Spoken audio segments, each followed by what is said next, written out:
For the panel discussion that is ending the criminalization of trauma. If not, congratulations, this is where you are anyways. So there you are. It's all good. Either way, it's good. We are formally known as Stopping the Sexual Abuse to Prison Pipeline, and I'm sure there'll be a whole discussion about rechanging our name at some point. And then our resolution has an even longer name. But we'll talk about that in the future. Yeah, that was the yeah. But I just want to start by briefly introducing our committee members, sort of just who we are and where we're from and stuff, and then sort of go into a brief introduction of the National Action Campaign and a sort of larger discussion of the criminalization of trauma, and I have my own notes as well. So I'm Michelle Hamilton, I'm chair of this very great committee. And I am originally from New York City, but now reside inside of the T in the middle of Pennsylvania, State College, home of Penn State. You probably heard of us. Anyway, sometimes we get in the news for a whole bunch of things. Yeah. So anyway, I am currently on the board representing what's now called the Northern District. I am the current. Yes, there's New Jersey, also Northern District, my Northern District people. And also I'm the president of Pennsylvania Now, and most happily the president of the Nittany Now chapter, which is Center County.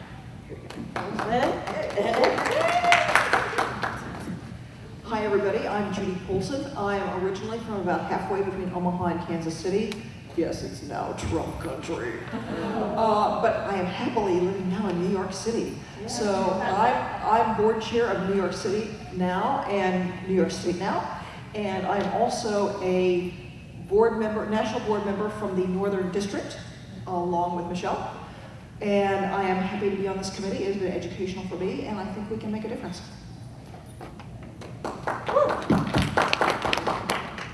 Thank you. My name is Beth Corbin, and I grew up in Indiana. I'm from Indiana. Yay. Go Hoosiers. And then I moved to Florida, and I actually became a member of Now while I was a resident of Florida. I joined Dade County Now, and then I was president of the Fort Myers chapter, which is the community that I lived in on the Gulf Coast.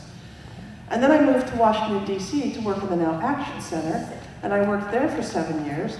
And now I have a wonderful home that I love in Maryland, and I'm the executive vice president of Maryland Now, and I'm also on the board as a representative for the Eastern District. And I love Now. I've been a Now member for almost 30 years, and I really ask specifically to be on this task force because I am just horrified at the way people of color, primarily African American women and men and boys, are being treated in this country, and it breaks my heart, but I can't let it break my heart. I have to let it strengthen my heart to do the kinds of work that we need to do. I acknowledge that as a white woman, I have privilege. I lose some of my privilege because I'm a lesbian, and I lose some of my privilege because I'm a woman of size, but I still have white privilege. And so I have to acknowledge that. And so I see my role on this committee and really in this organization is to do what I can to help other white women acknowledge that we do have privilege in this country, in this world, and that we do have to consider that and recognize that while we would like to think that we're not racist, we're probably all recovering racist. Because we grew up in this culture. And we have had to deal with the same influences that everyone else has dealt with, and we are doing our best to overcome them, but we don't always. We're human, and we sometimes fail. And so I really see my role in this as to do what I can to move that along. It impacts me personally. My niece has a black father, and she had to deal with all of those issues growing up, and so I have a very personal stake in wanting to make sure that primarily young African American girls and Latina girls don't find themselves falling through the cracks and ending up in jail simply because they are dealing with a horrendous, horrific problem of sexual violence within their communities. And so I think we need to save them, not incarcerate them. So thank you for letting me make my little speech, but I just felt compelled after the last plenary session that we went through. Thank you. Yes, thank you. I'm not going to tell you exactly how old I am, but I've been in now at least 47, 48 years. Wow. And they're lucky they have me because I started to leave a couple times. Oh. I was originally a member of Philadelphia Now, and what happened was they were only working on sexism. And I said, well, you know, as a black female, I cannot not just work on sexism, I have to work on racism and sexism together. So what I ended up doing, since I couldn't get the people from Germantown, Pennsylvania to come to Center City, and I couldn't get the Center City people to go to Germantown to meet, I put a chapter in Germantown to pick up the minority women. I ran across What's your this- name? You don't need to know that. I don't want to be famous. Whoever hasn't talked on that list is who I am. Jocelyn. Now, I'm going to tell you something else right now. My ghetto level is up to here because we've had incidents at this conference that I really am not going to accept. Okay, so don't push me. I originally came up with the Sex Abuse to Prison Pipeline documentation and forwarded to the board. I think when I was not on the board, but I had discovered this issue. And what happens is, and I just saw this in an email yesterday, they expect from 4 to 14-year-old girls to be adult and mature. Yeah. Okay? Seriously, black girls are supposed to be mature. So what happens in school is, if your uncle, father, cousin, neighbor, or whomever is raping you on a regular basis, and they go to school, and they get no sympathy or guidance or referral to social services, then they end up getting thrown out for disciplinary problems that basically is not their fault, it's their way of coping with what's happening to them. Now, our paperwork says Title IX requires a Title IX coordinator. And that's something we're gonna have to push around the country because right now, 6 girls, how am I gonna say this? 6 black girls to 1 black girl get suspended out of school for issues related to trauma. Okay, and the boys, black boys and white boys, black boys are 3 out of, and the white boys are 1.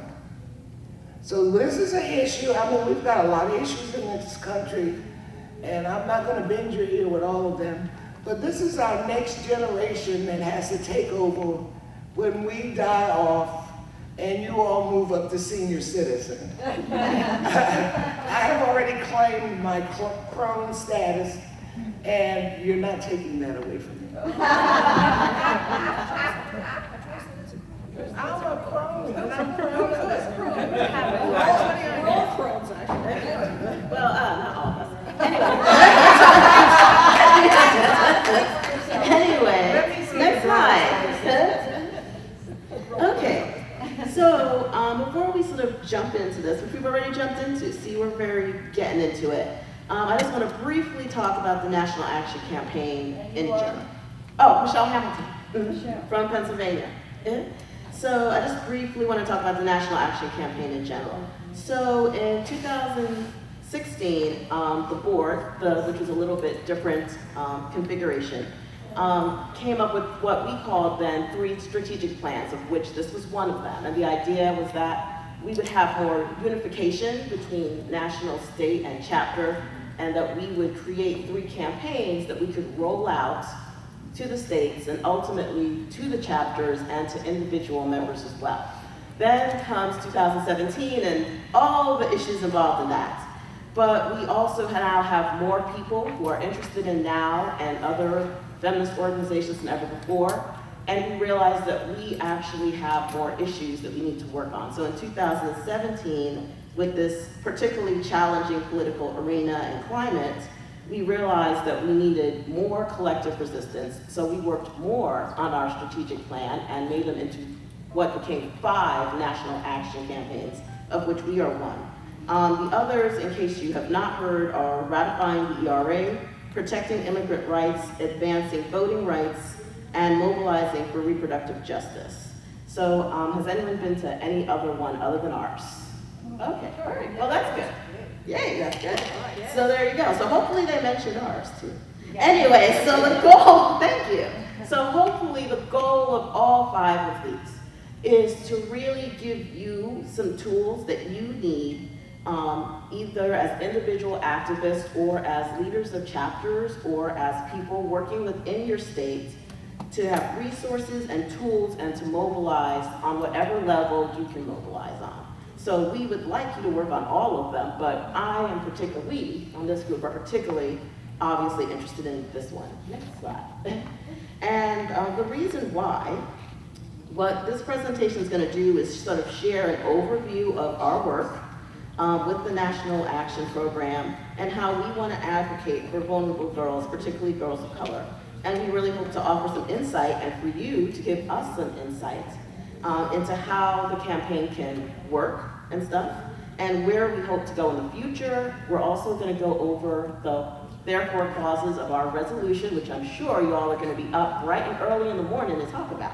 Yeah. But before we get to that, there's just a few things that I personally want to say, because this is a very important topic for me, both on a personal level as a survivor myself, but also as someone who works at a domestic violence and sexual assault center, where every day I work with women who might be in shelter because of one reason, but when you talk to them, you find out that there is sexual trauma in the past. So this is, and actually Jocelyn was totally right and said it better than I did, this is a foundational topic for us in NOW. We always talk about how we want to have more women here and more women there and more women judges, but we can't have anything when girls are being pushed out of school in 5th grade. So this is really an issue. All the issues are important, but this is an issue that we have to deal with. And if we don't deal with it, we're going to be dealing with the effects of it 30 years later. And I can tell you that from my own personal experience. Beth also sort of jumped on this, but while we don't have an actual little thing on it, I do want to talk a little bit about implicit racial bias, because while the teachers and guidance counselors and justice people would never actively say that they are over-policing girls of color and over-policing gender non-conforming students, the reality is, in their unconscious mind, they are. And that is because of the implicit racist bias in our country, where they naturally see students of color as potential troublemakers, and in some schools where girls and students are being policed as it is. And then on a gender bias way, girls are expected to be keepers of rules. We're not expected to be breakers of rules. And so when we break rules, the punishment on us is often harder. So we need to keep that in mind, in the back of our minds. And while this is the only national action campaign that's specifically focused on youth, and we want to keep it focused on youth, but we also can't sort of disengage it from the larger mass incarceration issue in our country that has swept up women in particular, who are now, I think, 20 to 30% of the group of people who are incarcerated. Poor women, women of color, people with disabilities, whole group of people. So this is connected to that and stuff, and if we want to have discussions offline about that and how things can join, that's great. But we do want to keep it focused on the youth. And since I personally want to take this everywhere, like everywhere in America, I will talk to your Rotary Club about it, or your picnic, or whatever. What often comes up when I talk about it is male survivors. So we also understand that men are survivors of sexual violence as well, and that some of them are also having trauma reactions in school that they're being overly punished for.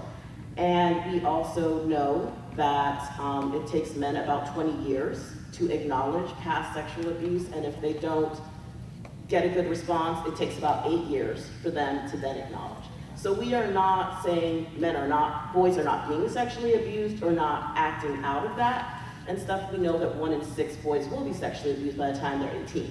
Wow. But, yeah, but what we are saying is that, even some of the better research for how to do restorative justice are geared towards men, boys, and not girls. And we honestly believe by making the system better for girls, especially girls of color, we're making the system better for everybody because we're creating a more trauma-informed system. And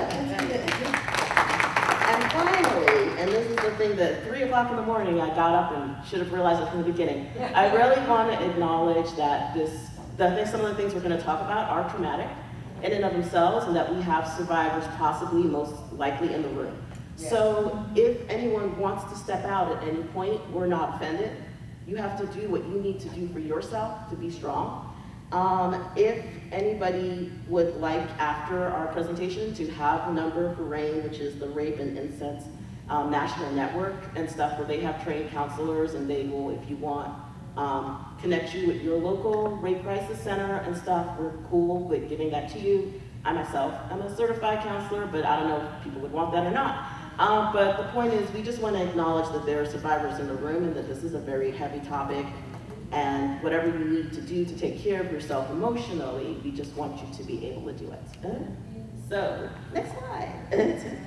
So what's the issue? Actually, we've already talked about that. Thank you, guys. So we're saving stuff, but we're going to talk about it some more. Anyway, sexual abuse is one of the primary predictors of girls' entry into the criminal justice system. 1 in 3 teenage girls in the U.S.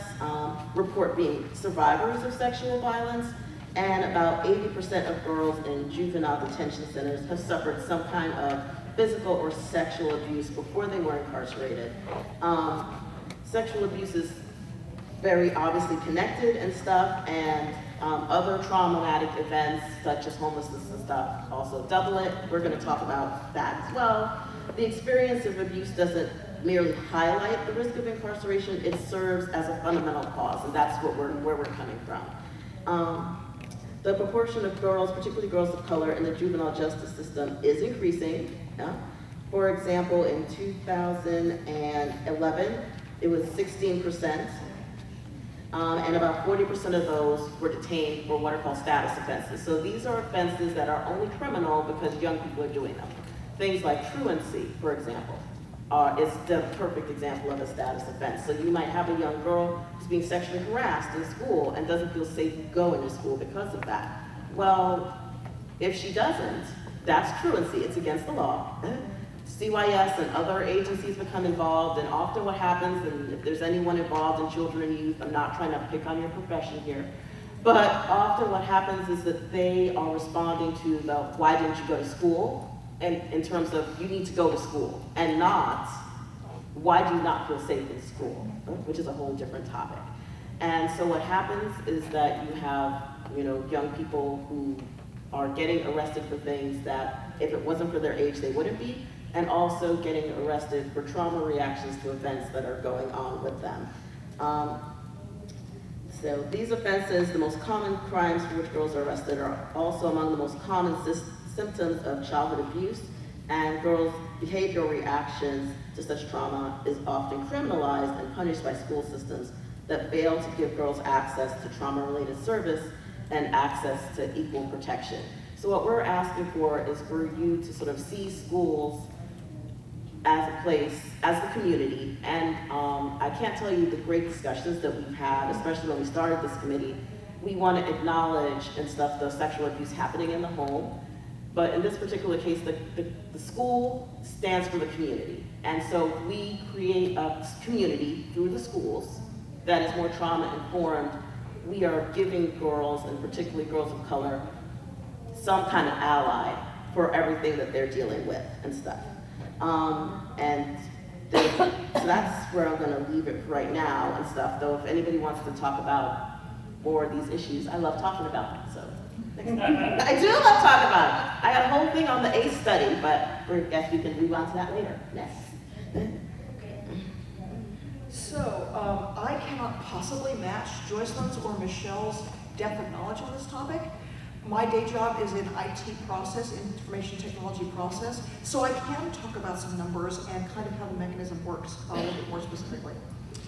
31% of the girls in the juvenile justice system are survivors of sexual violence, 41% were physically abused, and 84% experienced family violence. They are then detained for non-violent status offenses like Michelle was talking about.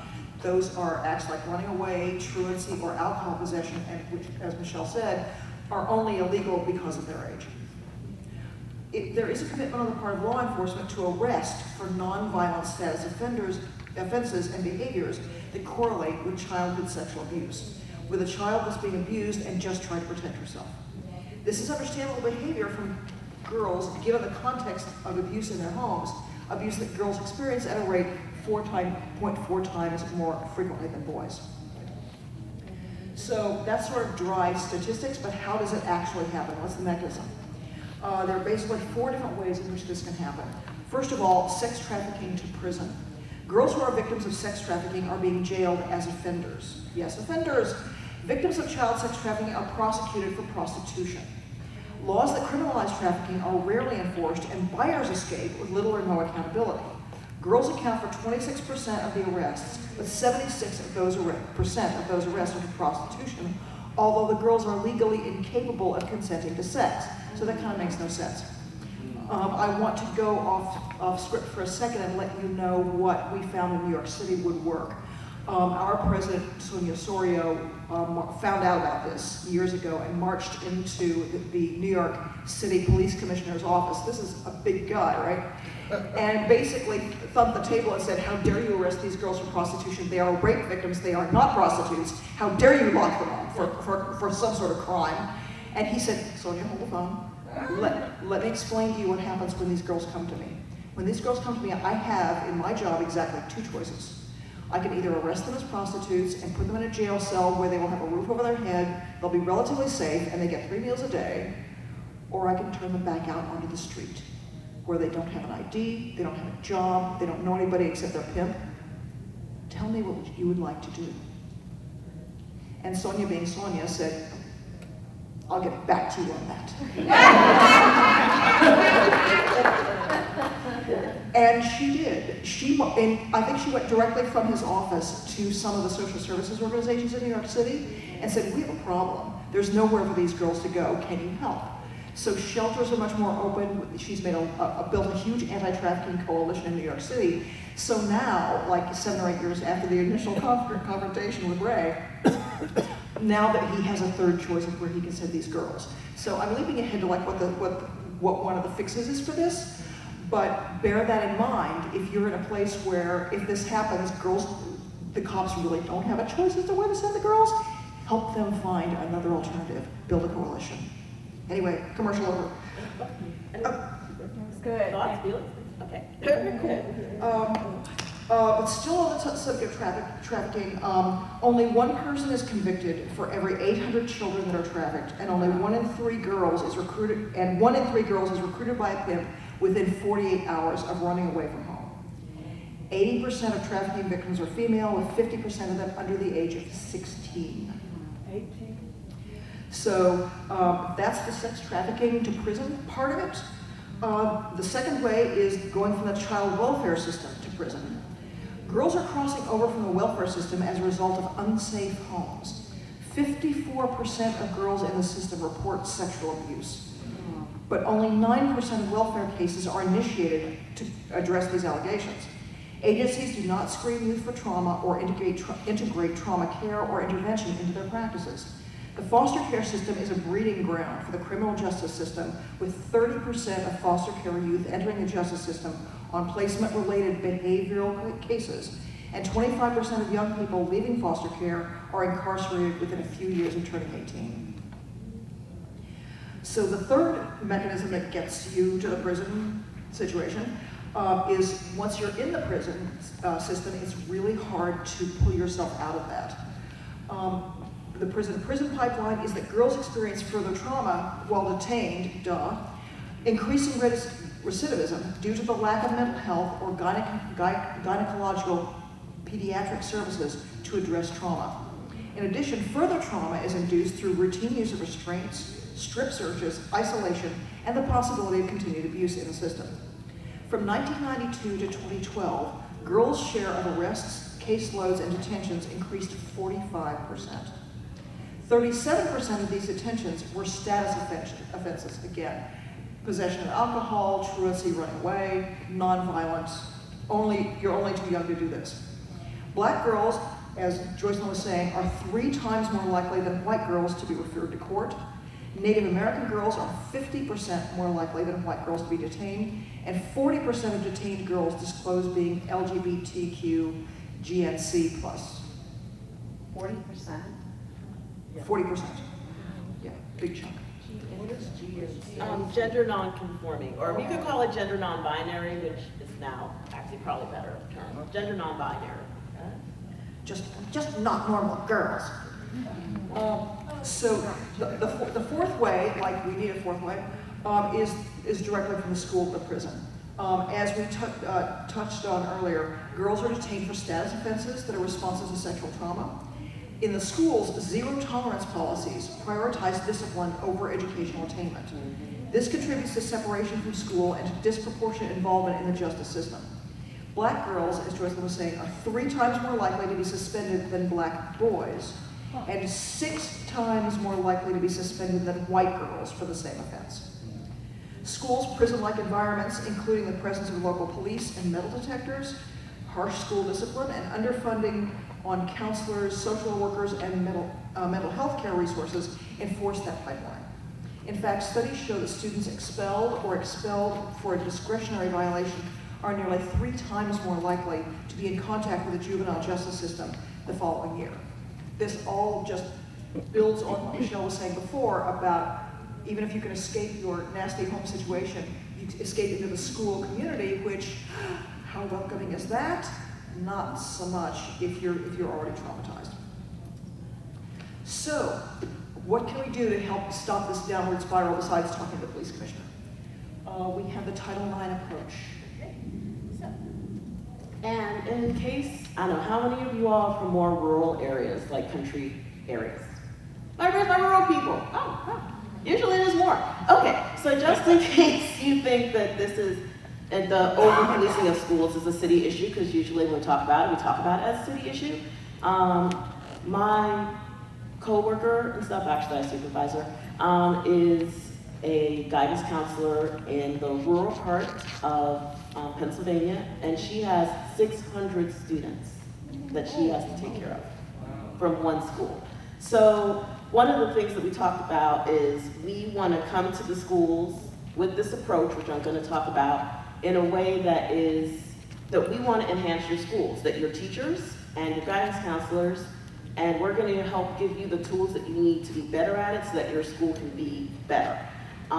So why Title IX? There's tons of different ways we discussed. I actually wish you could have been in on all the discussions we had because we came up with so many good ideas.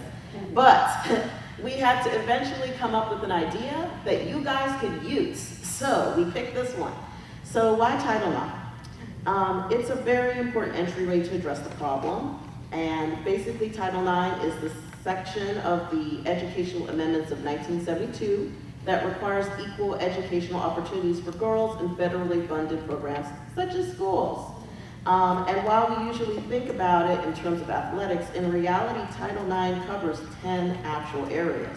Access to higher education, access to career education, education for pregnant and parenting students, which could be its own topic and stuff that we talk about pushing people out, pushing students out, access to employment, higher learning and environment, math and science, sexual harassment, standardized testing, and technology. All that's covered under Title IX.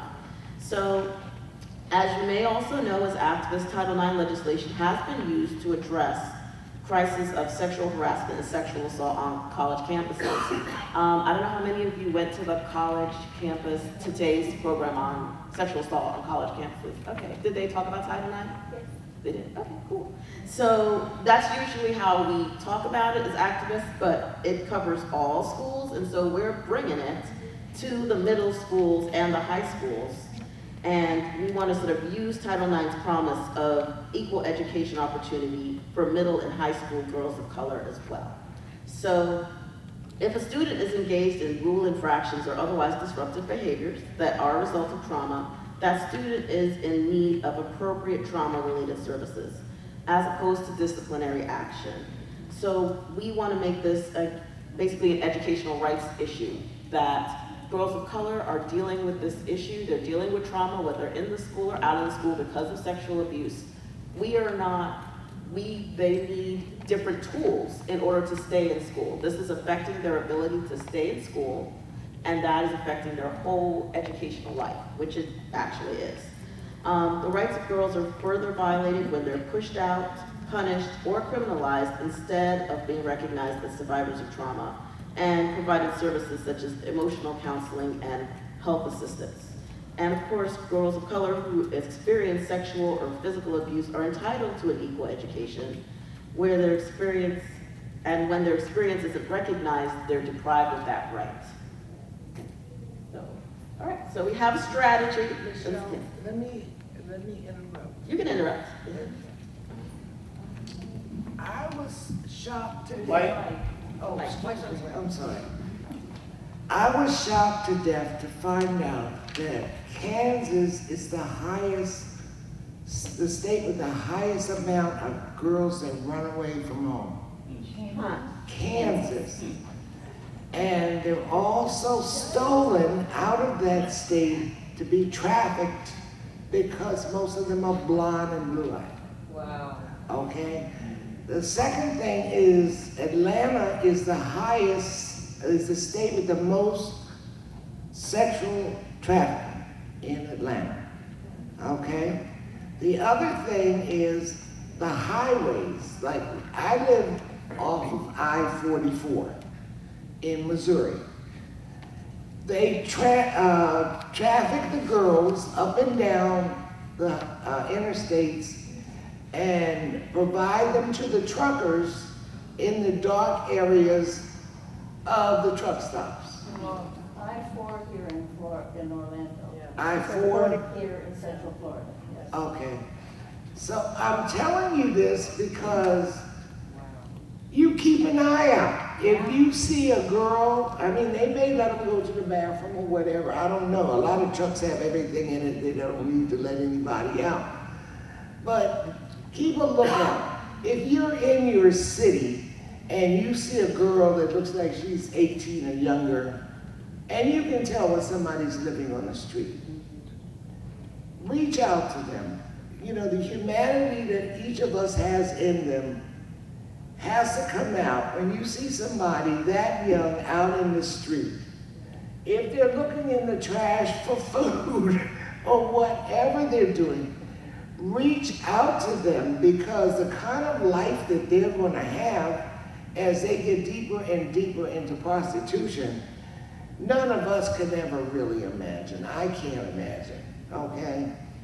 And I don't know whether we need to have the churches take some responsibility for sexual education in families.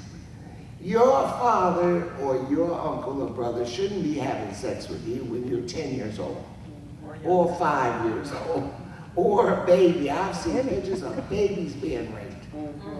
So that's why I'm interrupting Michelle, because I have to say this. We have to save these girls. Learn to talk to your daughters or your nieces. And you can tell when a child is upset.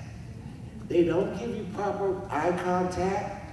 They may cry if you say anything, or throw a temper tantrum, act out different behavior than you used to seeing for that kid. And something is wrong, and ask them what it is. Because if you don't help them, the pimps will. Takes a village. The village. Like, I'm gonna tell you this, and don't you laugh at me. I was in the elevator, getting in the elevator here at the hotel. And me and another woman were standing here, and I put my cup, oh, there she is, there's my buddy in crime. And I put my card in the elevator and called for the elevator. And this family came up, and there was, I think, 3 boys and 1 girl under 18, I'll say that. 12, 14, whatever. Father, mother. So when the door opened, the boys barged into the elevator. And the father had a heart attack because he says, you know, they should have let us in because we've been standing there all this time. So when the door closed, I said, do you mind if I say something to your children? And he said, sure, go ahead. I told them, if you were my sons, I would beat your ass on the spot. Now, thank you very much, because we will not pay for bail if there's CYS. They don't have to pay. I'll stay in jail. My point is, I don't know what's happening from generation to generation. My mom had a switch. If she didn't have one, she'd make me go get one.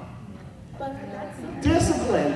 Okay, I don't care what form of discipline you use with your children, but respect is one thing that you have to have. So, And we're not advocating violence against no, I'm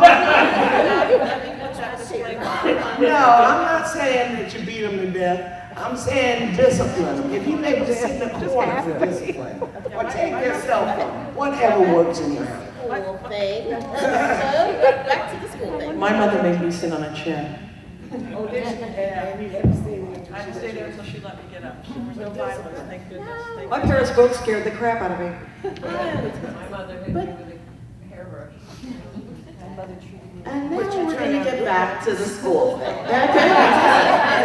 And the reason for that is this and stuff. Do that stuff, except for threatening to beat the kids. But in addition, do this stuff that I'm going to tell you to do. So, we have an advocates toolkit and resources, and we are hoping to launch this out and to make this something that can be done on either a personal or a state or a chapter level.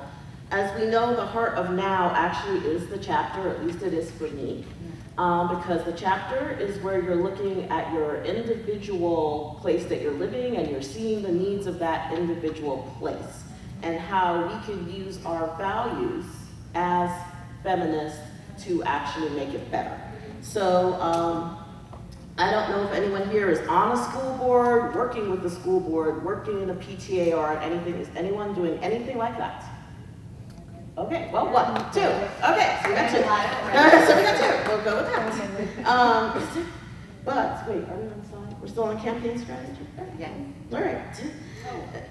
So you said that that will be rolled out. It's gonna be rolled out, trust me, and stuff. Now, if it's not, you can call, well, you can email me directly and stuff.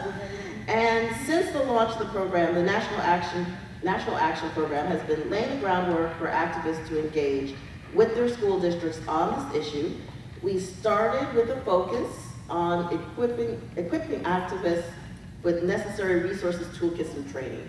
Because I know I'm not a parent, so I know that it would be difficult for me to just go run to the school board and say, hi, I don't have a child in your school, but I'm gonna tell you how to run your school, and this is what you need to do. But luckily, we have people working at the National Action Center who have been working on this, so they can help us with language to do this. So what we would like people to do is to meet with their Title IX coordinators that are in their district, or if not their district, then their town or their township. I come from Pennsylvania, and every 5 blocks we have a new township. And it's true. It's like, there's like a truck stop at a Wendy's. How is there a new township? Anyway, so meet with the coordinators in their district or their town or whatever you want to call it, to ensure that they're effectively handling and identifying causes of sexual assault. To lobby school boards, to hire and train Title IX coordinators, and to train faculty and staff on trauma-related services, and to ensure that school districts develop proper protocol and services for students to ensure equitable training, equitable education opportunities, and recovery from trauma, and also to make sure the students know these things and know them in different languages.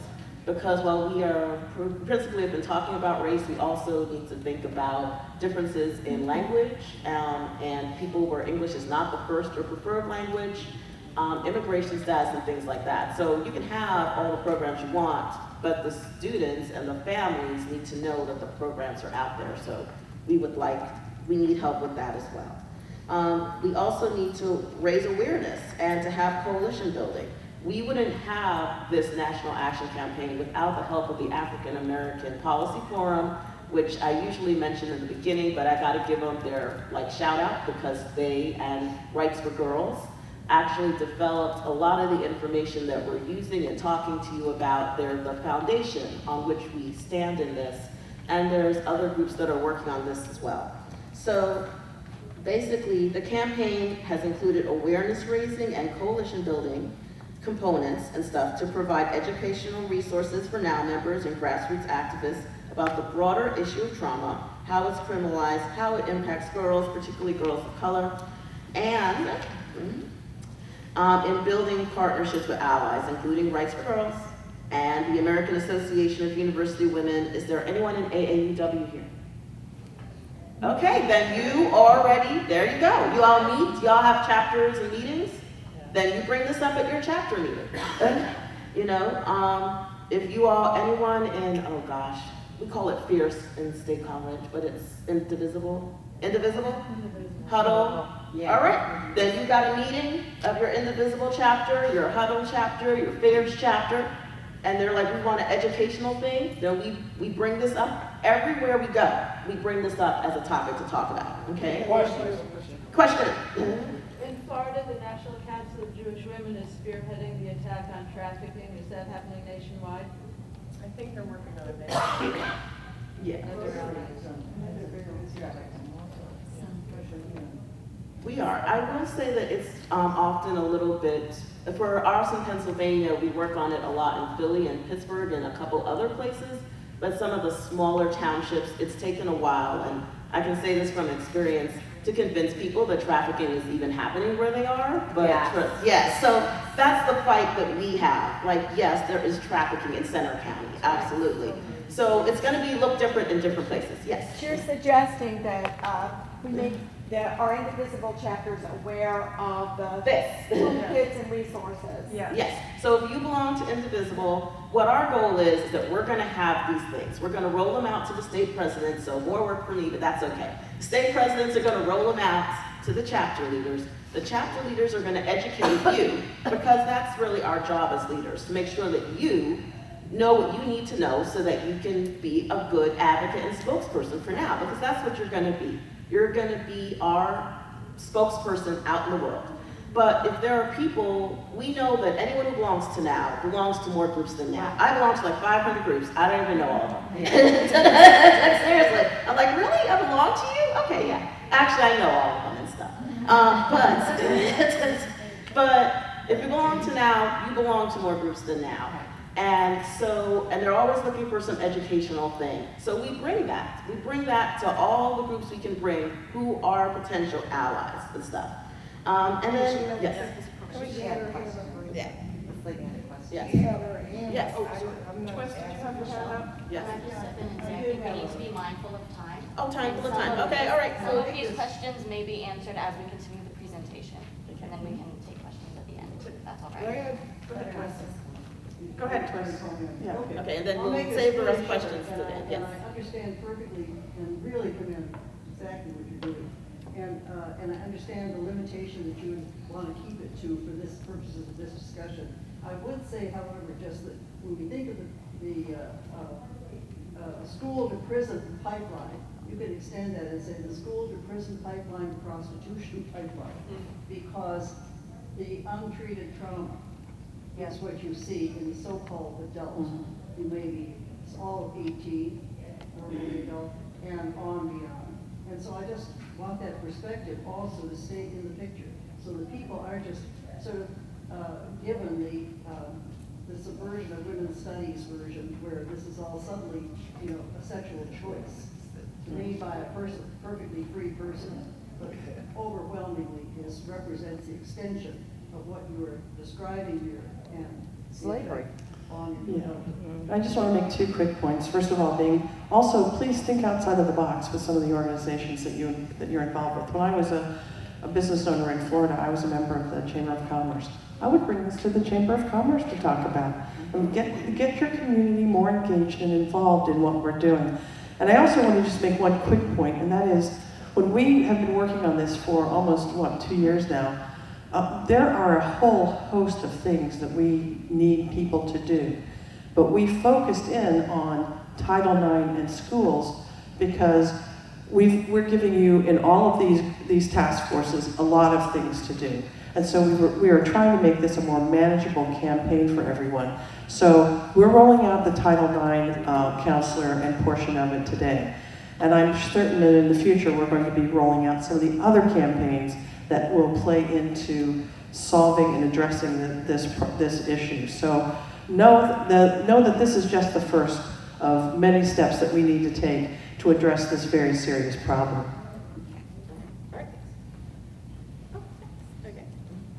All right, so, like I said, we're building partnerships with allies, we're leveraging social media to educate the general public on the issue, which is where you're gonna come into, and to share any news related to this campaign. So for example, on March 29th, 2017, NOW sent out an official press release regarding the slew of missing Black and Latina girls in Washington, D.C., who unfortunately did not garner media attention.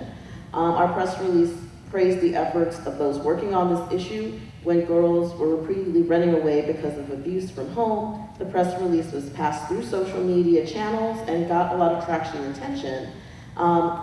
Materials like this are going to be created in the future in relation to current events, so we can keep the pressure and the media attention up. So, next slide. Okay, cool. Okay.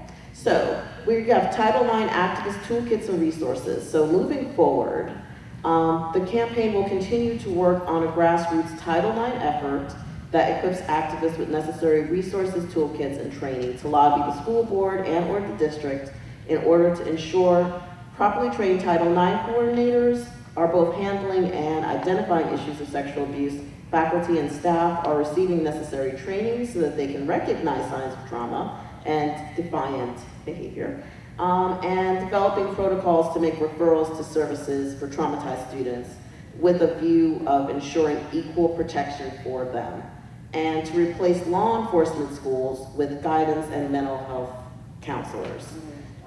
We also want to raise awareness in coalition building, so this campaign will also raise awareness around this issue, particularly around providing educational resources, including webinars and podcasts. Ooh, I'm excited about that. With invited guests, I've done a podcast before, with invited guests from allied organizations and working on this in similar issues, who are working on this in similar issues, and lifting up the stories of girls of color who are impacted by the criminalization of trauma and by the juvenile justice system, uplifting and mobilizing around legislation to protect these students, leveraging social media and educating the general public on the issue, and sharing any new research that comes out and or state or local accomplishments, because we need to also talk about the things that are positive that are happening around the states as well, so we can all learn from one another.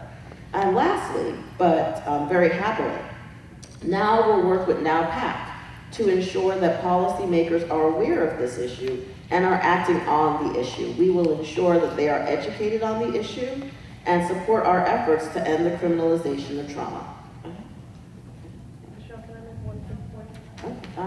Wait, 1 second, we're on our last slide. Okay, one of the resources that we have is the NOW website for this campaign, and it has a step-by-step guide for how to reach out to the Title IX coordinator in your area. So this is, of course, just a suggested guideline. It's ultimately up to you and your level of how you feel and your level of expertise and what's going on in your community, and your chapter's discretion how you want to approach it. Okay. Just quickly, We've heard this weekend already that there are going to be challenges to Title IX, that there are forces that are trying to do away with Title IX. But I did speak with the school board member who was one of the speakers yesterday about this very subject. And she said that the school districts are moving forward as if Title IX were going to be in place. And so I think that we need to do that same thing. And I think part of what we need to do when we're working on these school issues through Title IX is to, when you can, contact your elected officials and let them know the importance of continuing the Title IX program. So we need to keep acting as if there are going to be a Title IX program, on into the future. So don't let any talk about it going away stop you from doing what we need to do. Finally, before we get to our super great resolution, which everyone will sure talk more about tomorrow, I need to thank everyone at the National Action Center. Thank you. And without which we would not have this. So thank you. And let's get to the resolution. Quick question? Like a very quick question. Well, yeah. Okay, But I'm at with some point we Fort should leave. Myers now. We have been knee-deep in this issue for the last year. We have at least one of our members who's been suing the school board. We are running up against a school board that is in denial, big time. They're making major mistakes. They know their rights. They're getting, this is a 92,000 student school system. It's not a little one. It's not one of those little ones. I want to make sure whatever you put out in a packet includes how do you work with recalcitrant school systems that don't want to change, that are in denial. Yeah. Well, of course, we're going to talk about that, and different school districts are going to be at different places. Some have not acknowledged the issue, have not really thought about it, because there's still a thinking that school is about learning your ABCs, and that's what it is. Others don't want to have a bad reputation. They don't want to acknowledge that sexual assault and stuff might be happening in the schools, and they're going to have pushback. But we are going to work with the schools in a positive way, and if they are not wanting to work with us, then we're going to work with people who can make them do what they need to do. Now, resolution. Or both in that. Yes. You can also file a complaint with the U.S. Department of Education. Yes, for you a can. school that isn't. Oh, yeah, we have. You have, all But, right. yeah. And it has. And there are legal groups that Yes. work. Legal Momentum is a formerly now entity separated from the Okay. All right, so we are going to read the therefore let it be resolved. So therefore let it be resolved. I hope this is the same thing on that page. This is the resolution we're voting on tomorrow, so if it sounds differently, I'm reading it from here. Therefore let it be resolved that the National Organization for Women's 2017-2018 National Action Campaign will include a campaign to end the criminalization of trauma, to address the issue of school push-out among trauma survivors, ensuring that A, all schools have properly trained Title IX coordinator who can not only handle cases of sexual assault, but also be trained to identify it. B, schools train faculty and staff on identifying students who are in need of trauma-informed services. C, schools develop protocols and provide services for traumatized students to ensure an equal educational opportunity for survivors, allowing them to stay in school and recover from trauma. D, schools provide services and resources in needed languages, and be it further resolved that the ECT campaign will include an awareness-raising component among members, candidates for public office, and the general public about the broader issue of the criminalization of trauma and the importance of understanding how trauma impacts girls, and in particular girls of color and LGBTQIA+ students. The campaign will work with allies such as Rights for Girls, author of the Sexual Abuse to Prison Pipeline Report, to lift up the story of girls and young women who are caught up in the juvenile and criminal justice systems, and to collaborate on legislative solutions. And be it finally resolved that NOW will work with NOWPAC and its allies to ensure that political candidates are educated on this issue and support the rights of all girls, especially girls of color and gender non-binary students, I'm changing it from conforming, to access and continue their education. Yeah, vote on it tomorrow. You can ask questions on it or make comments today for the next 10 minutes. Yes. Well, I actually have a question relating to what the member over there said. As it is written, it implies that the sexual assault occurs within the school. And more might be gained by adding sexual assault both within the schools and in the community. I mean, I could be wrong, and I guess we can have a further discussion, but that's definitely, for me, not the way it reads and stuff, but I've been reading it for 2 years. Our intention is that it is about girls who are acting out because of sexual assault, maybe in school, maybe at home, maybe on the street, but they're doing a certain thing because of the sexual violence. Right. And the school is misunderstanding it, branding them as criminal or deviant students, and suspending them, expelling them or pushing them out, basically, or things like that. So it's not intended that it's just stuff happening in the school, though there is a component of that. I don't know if anyone else is confused. No. Okay. No. Okay. This lady's been trying to answer Yes. questions for forever. In Palm Beach County, we address it as a mental health issue. They don't want to talk about the term sexual trauma, not that they don't want to, they just don't. We work with the school board, all the organizations. You can work with NAMI, National Association for Mental Illness. We are the Action Alliance for Mental Health in Palm Beach County, and we work with education in the school board, and they're receptive when you talk more about the mental illness that this trauma is creating. This mental illness is a topic that people are talking about now. 1 in 4 teenagers are affected by it, and many because of the trauma in their lives. Yeah, there are multiple ways to talk about it. Yeah. And get the mental health organizations involved with you. Also addresses issues like that, yes. I actually have a question. So I wondered about the resources at the bottom of the sheet. Is that where you guys got most of your statistics? Because there are some statistics that weren't in the slides, and I want to get more info. There talks like about the sexual abuse to prison pipeline report. Is that where a lot of the? I guess what I'm asking for is where can I find more statistics and information that you were reading? Yes.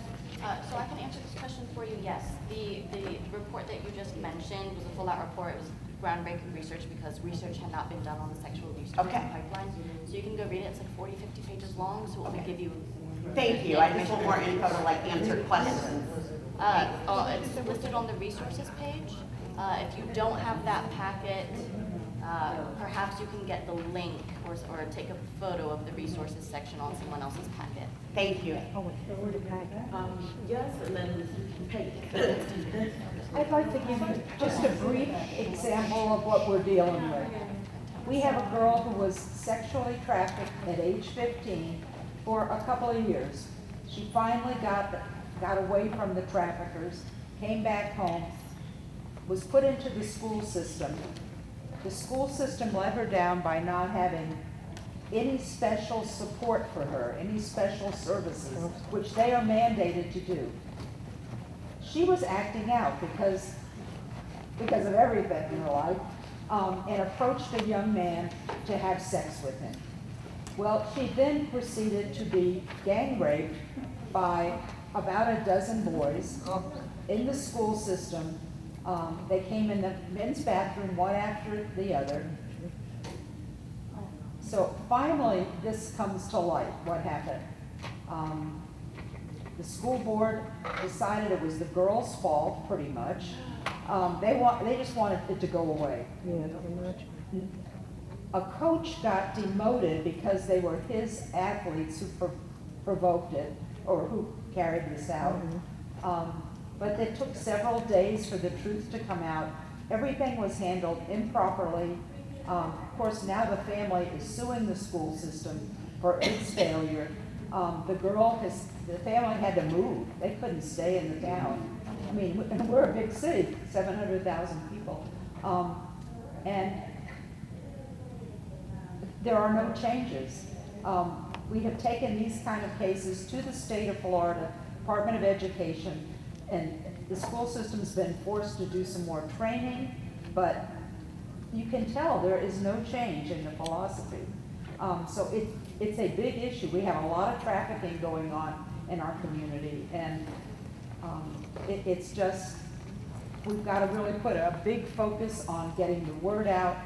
It comes out in the paper, and it's very sensationalized, but there's a lot of blaming going on, and the blame is not going where it needs to go, which is on the school system and the I community. do think, though, that one of the things we need to do, they are supposed to have it, and that's true, but we also need to realize that funds, especially for public schools, are consistently being cut. So while we are asking for them to have these things, we also need to keep fighting for it to actually be funded. Because often with schools, what happens is you have a mandate to have something, and then charter schools are a whole other murky territory, but there's no money to have it. So I guess that's more work for us, but that's okay. We're used to work. Okay. Here in the Central Florida area, we have a task force on human trafficking. Yes. And I wonder if other places have that sort of thing too. There's a group of people that in a coalition that work with the police and medical personnel and others. And I've never heard them talk anything about the criminalization of trauma and young people, and like school students. We also have here a lifeboat project that was formed to provide services and a place to stay and help when women are rescued from trafficking.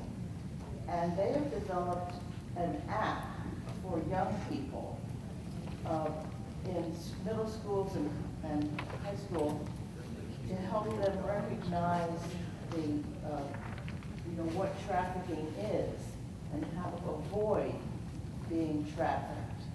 If anybody'd like information about this app. Pardon? I don't know the name of it, but it's the Lifeboat Project has developed this, and they've been introducing it in schools around Florida. If you can get that information to us, Peggy, then we can make it public on the website. Okay, yes. It's related to your question. Oh, this lady over here, Yeah. right here alone. Yeah. Okay, all right, sorry, didn't know there was a staff. Okay. Okay, person over there, person over there. Yes. I really want to say something. So an agency I worked with before was behavioral health, and I think there are a lot of resources in the community, in each of our communities that may be doing things that we don't realize they're doing that we can team up with to be more of a powerhouse in our communities. And the burden doesn't lie on the schools. I disagree with that because their funding is to educate. I understand that is their priority. They are a resource, but we do have a lot of other resources in the community where we can share the burden. Things like knowing your ACE studies and understanding what other trauma affects maybe one traumatic experience and how that impacts someone's mental health in a lifelong learning experience. And working with your courts, working with your foster parent teams, working with a lot of other resources, your guardian ad litems. Those are a lot of other people that can identify some of the risk factors that are out there. So I know of a bunch of teams in my county, and I know about what they're doing, but I think if we tap into other things, we can kind of team up with them and what they're doing just to make that a stronger voice, and maybe don't have to necessarily reinvent the wheel. I recognize while Title IX isn't addressed, and that's a policy that we need to address, this is a way that maybe we can do it and bring other coalitions and agencies together to team up to support policy change. But I just wanted to quickly say that this is really groundbreaking work.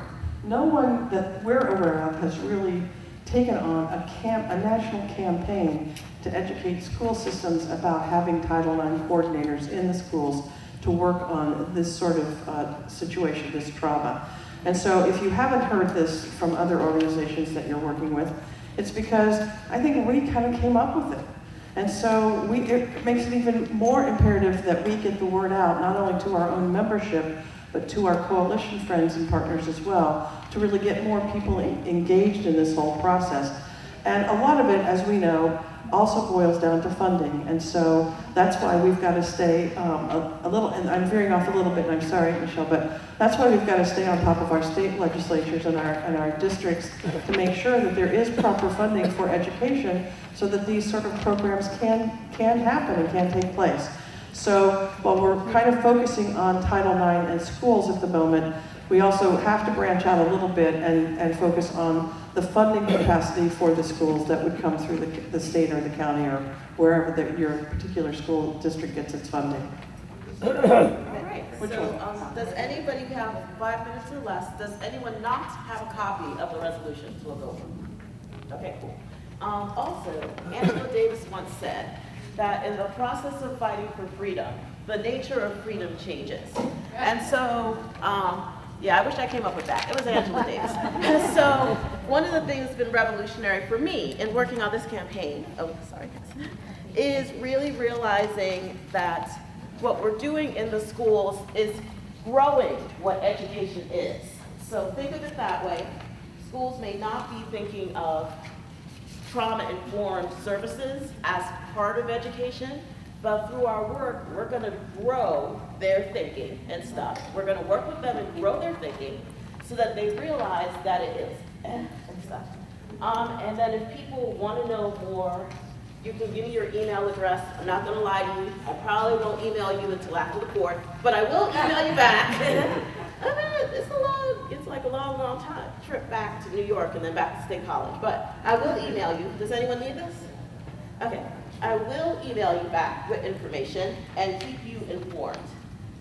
And if you have any comments about how our presentation could have been better, or shorter, or longer, or whatever, we really want to know. We want to improve the way we talk about this. We want to improve how we do this so that we can get the message out to as many people as possible. So feel free to let us know. And my email is actually in the conference book. It should be under, I am the representative from the Northern District, so actually all our emails are there. Okay, send all your emails to these 3. You don't have to send